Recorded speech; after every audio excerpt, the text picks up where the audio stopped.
Welcome to Unmuted. Glad you're joining us again. When I heard about our next guest and her story, I thought this is someone we need to have on Unmuted, because I think those of you that are watching, our audience, would appreciate hearing her story.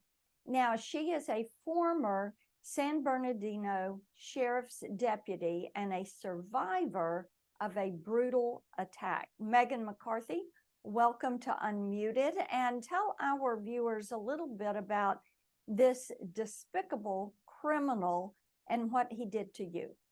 Well, good morning. Thank you so much for having me. I appreciate being able to have the opportunity to talk about this. So, the morning of September 4th, 2019, I woke up like every day going to work, and I responded to a 911 call of a mom needing help. She was very frantic on the phone with 911. Oh my God, oh my God. So I responded. And as I get to the front door of that house, the suspect is walking down the driveway directly towards me. And he's mad, he's angry. And I'm telling him, relax, calm down, what's going on? I go to place his hands at the small of his back, just pat him down for weapons. It's part of our detainment and investigation. And he immediately becomes combative. He grabs my wrist to the point where he actually breaks the base of my thumb. He's trying to pull me down to the ground, holding me by the back of my hair, trying to knee me in the face. About a minute and a half into this assault, he begins punching me in the face over and over. And that's a part of the video that we've all seen. So then we fall to the ground and he overpowers me, takes possession of my gun. And now I'm on my hands and my knees and I'm looking up at him. And he has my gun pointed at my forehead. And I hear him pull the trigger. Gives me just enough time to go and run away looking for some cover. And I hear another gunshot go off and I know he's shooting at me. And then you get backup that comes to help you. Yes. Yes. And so fill the story in from there. What did the backup do when they got there? So, by the grace of God and an amazing dispatcher, she sent help my way because I was not communicating with dispatch. During the fight, he had actually unplugged my radio from the back of my headset that ran along my back. And she knew that I needed help. So they responded and he fired rounds at them and they were exchanged in a lethal force encounter. And then he was taken to the hospital for his injuries. And his mom stayed on the phone with dispatch during this entire time, right? Yes, she was on the phone with 911 and holding a knife. Yes, holding a knife to protect herself. So this eventually goes to trial. And what happens at trial?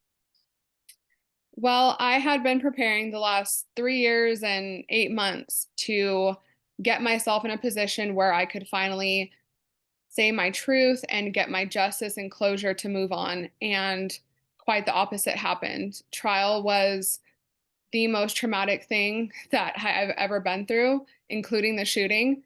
It was heinous. And we come to, I think it was about day 18 or 19, and the jury comes back with a verdict. And they come back not guilty on attempt murder, not guilty on assault with a deadly weapon against a police officer. And they only find him guilty of negligent discharge, and they're unable to come to a conclusion on the other counts. So your experience, and when you look at your experience, what message do you think this sends to people that are considering going into law enforcement? And what impact has the Defund the Police had on those that are going to law enforcement? Well, I firmly stand behind police officers, and I know that we need law enforcement. They literally are the line that holds the good from the evil. And I think we can all agree that without them, this world would be a lot scarier. However, I do think the defund the police movement has kind of scarred the institution of law enforcement.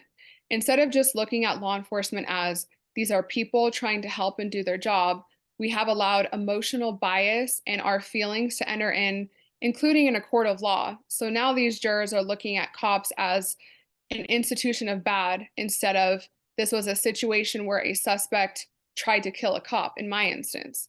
there was bias from the beginning. So I think the defund the police movement is scary, not just for cops, but for citizens as well, because now you're allowing these criminals on the street. Mhm. That is so true. And the guy that did this to you is still out there walking around, correct? Yes, the day after the verdict came out, he was released from custody, no probation, just walking among us like me and you, which is frightening. It makes you wonder how many other cases there have been like this. Well, Meagan, I am so grateful that you joined us today to share your story. And I know that our audience is going to want to keep up with you. So, where are they going to find you on social media? Well, thank you. I only have an Instagram. I don't have Twitter, but it's my name, Meagan McCarthy. And if they're interested in following along as we try and make some reforms for California, I would appreciate that.